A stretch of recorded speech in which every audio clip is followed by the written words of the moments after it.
హైవ్యూస్ Basara triple ఐటీలో స్వాతి ప్రియ అనే అమ్మాయి చనిపోయింది ఆత్మహత్య. ఈరోజు మన బాచుపల్లి దగ్గర నిజాంపేటలో శ్రీ చైతన్య కాలేజీలో జశ్వంత్ గౌడ్ అని చెప్పేసి ఒక పిల్లోడు చనిపోయాడు.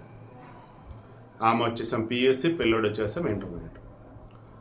ఆమె లెటరు చనిపోయే ముందు ఆమె రాసిన లెటర్ ఏదైతే ఉందో అది చెక్ చేసినాం, ఈ పిల్లోడు రాసిన లెటర్ చెక్ చేసినాం. రెండింటిలో కూడా కామన్గా కొన్ని పాయింట్స్ కనిపిస్తూ ఉన్నాయి.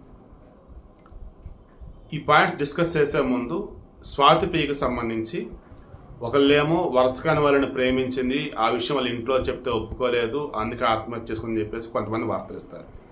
పోలీసులు అయితే అసలు ఆ లెటర్ ఏదైతే ఆమె రాసిందని చెప్తున్నారు అసలు ఆమెదా కాదని చెక్ చేద్దామని చెప్పేసి ఫోరెన్సిక్ ల్యాబ్ పంపామని వాళ్ళు చెప్తారు. వాళ్ళ పేరెంట్స్ వచ్చేసి మా అమ్మాయిది ఆత్మహత్య కాదు హత్య అని అంటారు. దెన్ ఈమెతో పాటు ఉన్నటువంటి ఫ్రెండ్స్ వాళ్ళు వీళ్ళని అడిగినప్పుడు 2 రోజులుగా ఆమె బాధపడుతుంది, డిప్రెషన్ ఉందని వాళ్ళు చెప్పారు. ఇక ఆమె లెటర్ మొత్తం చెక్ చేసినప్పుడు మనం నిన్న మాట్లాడుకున్నట్టుగా భయంకరమైన డిప్రెషన్లో ఉంది. ఆ డిప్రెషన్లో పడి పిచ్చి పిచ్చి ఆలోచనలతో ఎవరెవరి పేర్లు చెప్తూ ఏదేదో చెప్తూ వాళ్ళు బాగుండాలి, వీళ్ళు బాగుండాలి, వాళ్ళతో మాట్లాడాలి, వీళ్ళతో మాట్లాడాలి అంటూ ఆ లేఖ రాయాల్సింది రాసేసి ఇక ఈ లోకం నాకు వద్దు, ఈ లోకం నేను బతకలేను, నాకు ఈ బాడీ కూడా అసలు అవసరం లేదని చెప్పి చనిపోవడం. ఫూలిష్గా చాలా డిప్రెషన్లో. అండ్ అసలు ఎలా అంటే ఈ కాలపు పిల్లలు ఇంత ఇదిగా ఉన్నారేంటి, దట్ మీన్స్ ఇంత ఇమ్మెచ్యూర్గా ఉన్నారేంటి, అసలు వాళ్ళు సైకలాజికల్గా స్టెబిలిటీ అనేది లేదా వాళ్ళలో అన్న ఫీలింగ్ ఆమెలో కనిపించింది. ఆమెను మించేలాగా ఇప్పుడు ఇంకో ఈ పిల్లోడు జశ్వంత్ గౌడ్, ఈ జశ్వంత్ గౌడ్ అయితే ఏకంగా మామూలుగా ప్రైవేట్ కాలేజీల్లో ప్రైవేట్ స్కూల్స్ ఎలా అంటే ఒక ఎగ్జామ్ ప్యాడ్ లాంటిది ఒకటి ఇస్తారు, లెటర్ హెడ్ ఉండేది, దాని మీద మనం రాయాలి. అలా ఈ పిల్లోడికి ఇచ్చిన వెంటనే ఆ లెటర్ హెడ్ లాంటిది ఎగ్జామ్ ప్యాడ్ లాంటిది ఏదైతే ఉందో ఇక దాని మీద చక్కగా రాశాడు. ఈ పిల్లోడిది చూసి నాకు ఎంత బాధ వేసిందంటే ఏమైపోతున్నారు అసలు ఈ కాల పిల్లలే అనిపించింది. ఆ పిల్లోడు కూడా సేమ్, నా వల్లే కష్టాలు మొదలైనవి, నా వల్లే కష్టాలు ఎండ్ అయిపోతే, నాన్న అమ్మ చెల్లిని బాగా చూసుకో, ఇక ఇక్కడితో మీ సమస్యలు ఎండిపోయినట్టే, అసలు మన కష్టాలు రావడానికి కారణం ఎవరు, వీళ్ళే కదని చెప్పేసి కొంతమంది పేర్లు రాసుకుంటూ వచ్చాడు. ఎవరురా వీళ్ళంటే ఊర్లో ఉన్నటువంటి ఎవరో వాళ్ళు, ఊళ్ళలో ఉన్న వాళ్ళు ఎవరో, వాళ్ళ బంధువులు, వాళ్ళ చుట్టాలు, వాళ్ళు వీళ్ళు అమ్మలక్కలు. నిన్న ఈ అమ్మాయి స్వాతి ప్రియ రాసిన కూడా అదే కదా, మన బంధువులతో మాట్లాడాలి, మనం మాట్లాడతలేదు అదని ఇదని. అంటే నాకు అర్థమైంది ఏంటంటే నా చిన్నప్పుడు కానీ నాకు తెలిసిన వాళ్ళ కానీ చెక్ చేసుకున్నప్పుడు చదువు, పుస్తకాలు, నాలెడ్జి, సొసైటీ ఇది. బట్ రీసెంట్ టైమ్స్లో దిక్కుమాలిన సీరియల్స్, ఓలలో పని పాట లేనటువంటి బ్యాచ్ చెప్పుకునే కబుర్లు, ఈ స్మార్ట్ ఫోన్లు వచ్చాక ఫ్యామిలీ గ్రూపులు, తొక్క తోళ్ళు అవని ఇవని, ఈ ఇన్స్టా రీల్స్, యూట్యూబ్లో ఛానల్స్, ఖాళీగా ఉన్న వాళ్ళు ఛానల్స్ పెట్టేసి మా ఫ్యామిలీ ఇది, మా చుట్టాలు ఇల్లు, ఈరోజు ఇది చేసాం అది చేసాం చెప్పేటప్పటికి ఇక తెలిసి తెలియకుండా మైండ్ సెట్ ఎలా మారిపోతుంది పిల్లలది. అందరూ మనతో బాగుండాలి, మనతో బాగుండట్లేదా, వాళ్ళతోనే బాగుంటున్నారంటే మన దగ్గర ఏదో లోపం ఉంది, లేదంటే మన వాళ్ళు మోసం చేశారు, కంప్రం పడుతుంది అన్నమాట. ఇంత దరిద్రంగా పిల్లలు ఆలోచిస్తున్నారంటే కారణం పేరెంట్స్ కాదా? అండ్ మన ఎడ్యుకేషన్ సిస్టమ్ అవునా కాదా? ఎడ్యుకేషన్ సిస్టంలో ఒకప్పుడు వచ్చేసి వాల్యూస్ చెప్పేవాళ్ళు, ఎథిక్స్ చెప్పేవాళ్ళు, అండ్ లైఫ్ అంటే ఎలా లీడ్ చేసి చెప్పేవాళ్ళు, ఆదర్శవంతంగా ఎవరు ఉండేవాళ్ళు, కష్టాలు పడిన వాళ్ళు ఏ రకంగా ఈరోజు ఎదుగున్నారు అని స్వతంత్ర సమరయోధుల చరిత్రలు చెప్పేవాళ్ళు, గొప్ప ఫ్రీడమ్ ఫైటర్స్ కూడా చెప్పేవాళ్ళు. ఈ రోజు ఉన్నటువంటి వాళ్ళు ఐకాన్స్ అన్న వాళ్ళు ఎవరు ఏంటి ఇవి చెప్తూ ఉండేవాళ్ళు. ఈరోజు అసలు అవి ఏమి లేవు, పుస్తకాలు మార్కులు, అదేమంటే ఫీజులు, కాంపిటేటివ్ ఎగ్జామ్స్.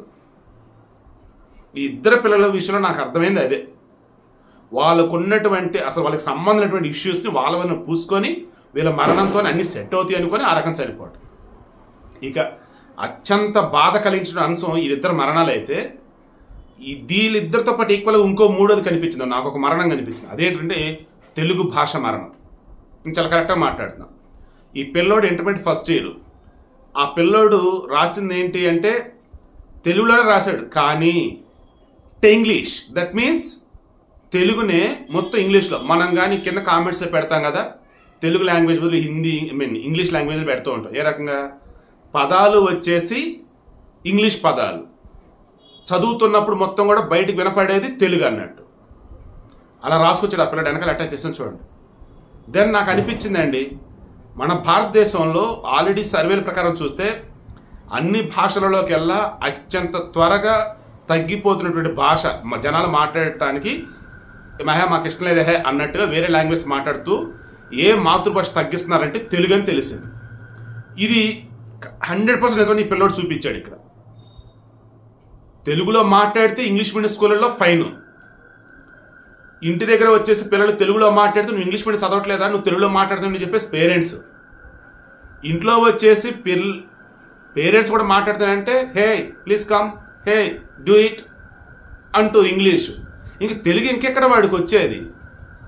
తెలుగు రాదు, తెలుగు మాట్లాడుతూ ఉండదు, అయిపోయింది, తెలుగు పని అయిపోయిందండి. మహా అయితే 2000 తర్వాత పుట్టినటువంటి ఆల్మోస్ట్ మొత్తం ఇంగ్లీష్ జోలికి పోతున్నారు. 2000 బిఫోర్ పుట్టిన వాళ్ళు అంటే 2060 వరకు బతుకుంటారా?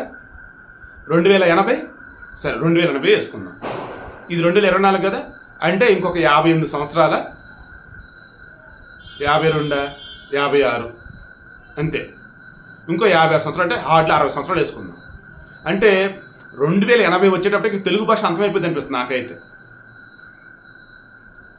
ఈవెన్ మన దగ్గర కూడా మీరు అబ్జర్వ్ చేయండి, మన తెలుగు స్టార్లు కానీ లేదు సెలబ్రిటీ బ్యాచ్ అన్నవాళ్ళు కానీ వాళ్ళు మాట్లాడే ఒక 10 లైన్స్ ఉంటే, 10 వాక్యాలు ఉంటే అందులో 8 వాక్యాలు ఇంగ్లీషే ఉంటాయి.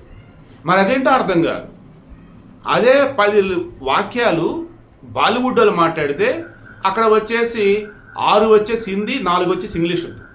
అదే 10 వాక్యాలు తమిళ వాళ్ళు మాట్లాడితే 9 వచ్చేసి తమిళం ఉంటాయి, 1 వచ్చేసి వాళ్ళు ఉండిద్ది, ఏడిది ఇంగ్లీష్ ఉండిద్ది.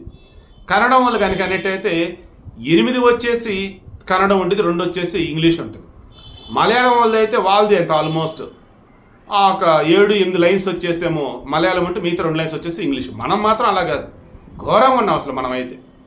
వీడికి ఇంటెన్షన్ కూడా ఈ కాల పిల్లలు ఎందుకు ఇంత దారుణంగా ఆలోచిస్తున్నారు, ఇంత సైకలాజికల్గా వాళ్ళంతటా వాళ్ళు ముసలోళ్ళలాగా పెద్దోళ్ళలాగా ఆలోచించి వాళ్ళ తామే పరిష్కారం అన్నట్టు ఎందుకు ఇలా ఆలోచిస్తున్నారు. అండ్ వీళ్ళకి సంబంధం లేదు, నార్మల్గా చెప్తున్నా. కొంతమందికి అయితే పేరుకి అన్న అక్క అంటూ ఉంటారు, బట్ సినిమాల్లో చూపించే సెక్సువల్ సీన్స్ చూసి వీళ్ళు కూడా ఆ రకంగా ట్రై చేస్తూ వాయు వరుసలు మర్చిపోయి ఇలా దరిద్రంగా ఉంటున్న వాళ్ళు ఇంకొంతమంది. ఇంకా హై క్లాస్ సొసైటీలో అయితే ఇంకా చెప్పే పనిలే. బయట కొన్ని స్టోరీలు బయటకు వస్తుంటే క్రైమ్స్ స్టోరీలు, ఏంట్రా అసలు ఇంత ఇదిగా ఉన్నారా, వరుసలు తెలియకుండా ఈ రకంగా పెరుగుతున్నారా అనిపిస్తా ఉంది.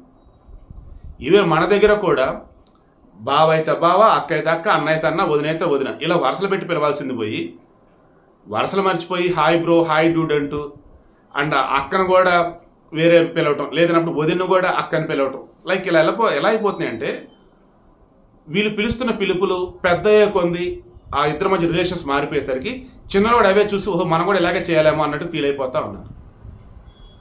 దయచేసి పిల్లలకి వాయు వరుసలు నేర్పండి, ఎవరికి ఎలా ఉండాలో చెప్పండి, అండ్ వాళ్ళ పని ఏంటో వాళ్ళకి చెప్పండి. అండ్ దయచేసి ఇక మీదట పిల్లల దగ్గర పనికి మాలిన విషయాలు, ఊరిలో ఉండే లేదా చుట్టాల మధ్య చెత్త విషయాలు మాట్లాడకండి. అండ్ చివరగా చెప్తున్నా, దయచేసి మీ పిల్లలకి తెలుగులో మాట్లాడటం నేర్పండి, తెలుగులో రాయటం నేర్పండి, తెలుగును చదవటం నేర్పండి. ఈ తెలుగును చదివే విషయంలో మంచి మంచి కథలు ఉంటాయి, చందమామ కథలు, బాల్యమిత్ర కథలు, తర్వాత వచ్చేసి మన ఇంకా నీతి కథలు చాలా ఉంటాయి కదా, ఆ కథలను నేర్పండి ప్లీజ్ అండి. కథల రూపేనన్నా కనీసం వాళ్ళని తెలుగులో చదవివ్వండి, ఓకేనా? అండ్ ఇకైనా పిల్లలు అన్న వాళ్ళు ఈ చావు అన్న ఆలోచన వాళ్ళకి రానియకుండా ఉండాలంటే ఫస్ట్ లైఫ్ ఏంటంటే నేర్పండి.